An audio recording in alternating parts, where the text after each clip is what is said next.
ঝিনাইদহে ইফতারে বেঁচে যাওয়া কমলা খাওয়ায় মাদ্রাসা ছাত্রকে হাত পা বেঁধে মেরে রক্তাক্ত করল শিক্ষক। হাসপাতালে ভর্তি ছাত্রটি।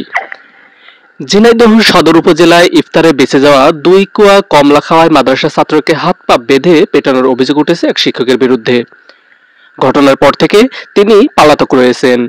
মথুরাপুর আদর্শ ইয়াতিমখানার এই কিশোরকে বুধবার দুপুরে ঝিনাইদহ 250 শয্যা বিশিষ্ট জেলা সদর হাসপাতালে ভর্তি করা হয়েছে বলে জানান ঝিনাইদহ সদর উপজেলার ওসি আব্দুল্লাহ আল মামুন।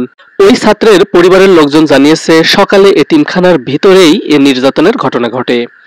এ নিয়ে এলাকায় ব্যাপক ক্ষোভের সৃষ্টি হয়েছে।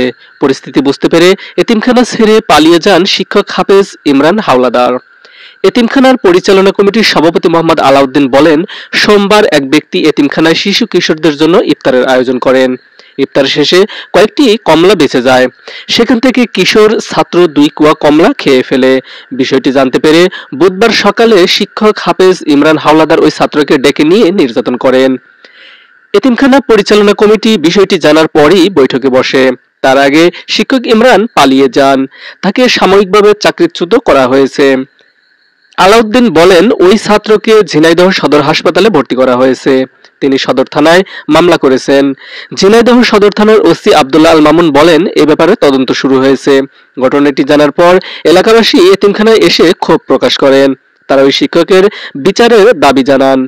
নির্যাতিত ছাত্রের সহপাঠীরা জানায়, তার শরীরে লাঠি দিয়ে পেটানোর কারণে লাল লাল দাগ পড়ে গেছে।